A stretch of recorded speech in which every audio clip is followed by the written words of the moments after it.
I'm Celeste Mazzacano, Project Coordinator for the Migratory Dragonfly Partnership.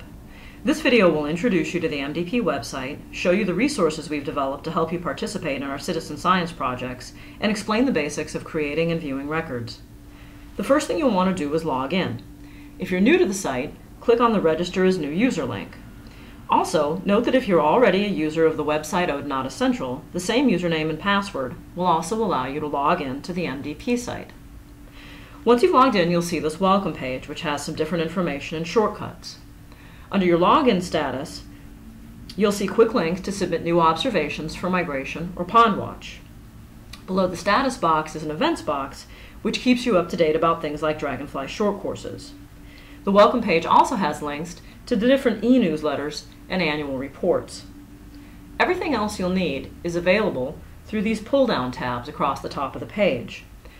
You can find out more about the MDP, enter, view, and map observations, set up new monitoring sites and manage existing sites, find a variety of resources on dragonfly behaviors, migration, and identification, and find out more about MDP citizen science projects. I'm going to run through these briefly to give you an idea of what's available and how to navigate the site.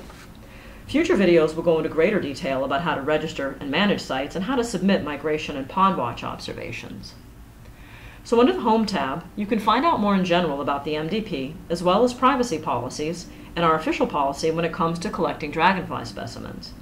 If you have questions about the website or any of the projects, there's a page with contact information, and you can also click on Who We Are to see the names and affiliations of the MDP Steering Committee members. There's also an upcoming events page under this tab. The rest of the site is divided between resources and data. I'm going to start with the resources because we want to give you all the help you'll need to successfully monitor and identify migratory dragonflies. The Citizen Science tab contains 3 pages.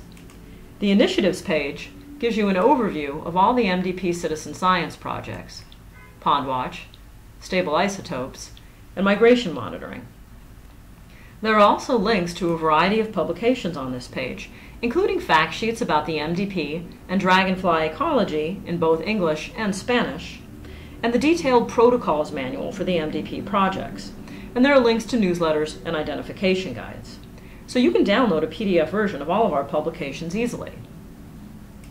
The Pond Watch project has its own separate page here as well, which gives an overview of the goals of the project, the kinds of data collected, and how to get started with a Pond Watch site of your own. The final choice under this tab takes you to ODNATA Central, or OC. OC is a sister website to MDP, which collects records of all dragonfly and damselfly species in the New World. If you're involved in Pond Watch, you're going to see many more species of dragonfly and damselfly beyond just the 5 migratory species, and you may be interested in submitting photographic vouchers of your pond inhabitants to ODNATA Central. OC also has great image galleries that will help with identification, so I really urge you to spend some time exploring this site as well. Many people participating in MDP projects are new to dragonflies, and they're concerned about being able to identify species correctly, so we've included a section on ID resources. There are 5 species that are regular annual migrants in North America: common green darner, variegated meadowhawk, black saddlebags, wandering glider, and spot-wing glider. Another 11 are more occasional or suspected migrants. The first page, under ID resources, takes you to a virtual image gallery of the 5 main migratory species. When completed, this gallery will contain images of both male and female specimens of each of the 5 species. When you click on any of the links, a new tab opens showing the specimen, and you can use the pointer to pan, zoom, and rotate it, so you can zoom in and get really good views from any angle.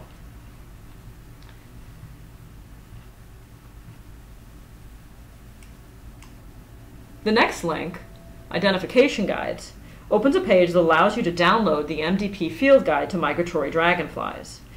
There are lots of excellent regional field guides out there, and we didn't want to duplicate those. Instead, we put together a guide that focuses entirely on the species known or suspected to be migratory in North America, along with some lookalikes that they may be confused with.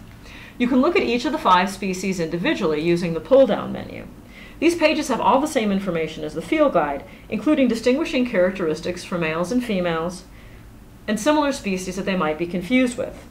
If you click on the name of the lookalike, you'll be taken to a new page in ODNATA Central that describes the species and shows some photos. The rest of the information on this General Identification Guides page shows those occasional or suspected migrant species. The material under the Behavioral Resources tab will make you better acquainted with some common behaviors of dragonflies that might look a little puzzling if you haven't seen them before. This page has a sampling of some really amazing videos of dragonflies flying, perching, mating, laying eggs, and hunting. Finally, we've developed monthly e-newsletters to stay in touch with our volunteers. Each newsletter is sent out towards the end of the month, and permanent copies are archived here. Because we also want you to know how your efforts are contributing to our understanding of dragonfly migration, we've developed an annual report called Taking Flight that summarizes the data and discoveries from the past year and describes what to look forward to in the year ahead. Hopefully this gives you a good idea of the resources available on the MDP website. I'm going to finish up by touching just briefly on two important items, observations and localities. Future videos will describe these in detail, so for now I'm just going to give an overview. Localities is pretty straightforward. Every record, whether for migration or pond watch, must be associated with a distinct geographic locality. The localities you create are always associated with your name, and once created, they're available every time you submit data. From this page, I can register new sites using the Create New Localities link. I can click on the name of any existing locality, and I can edit it or even delete it as needed. The Observations tab is where you submit new records, and you can also search, filter, and map existing records here. You can enter either new migration or pond watch records using this tab, and remember those same links are always available in the status box as well on the right. If you'd like to review your submitted records, click on My Observations. You can view your records by individual year or across all years. This page shows just a brief summary of the record, but if you click on the date, it brings up all the information that you submitted when you entered it. You can also look at all the records the database contains. If you want to see a tabular list, go to View. Again, you can choose a specific year or all years, and all the records submitted by any registered user will appear in this table, and you can click on the date to see the full record. If you want to search or filter these records, use the Search tab. The same tabular list of records appears, but now there are boxes at the top that allow you to select specific places and species, as well as different years.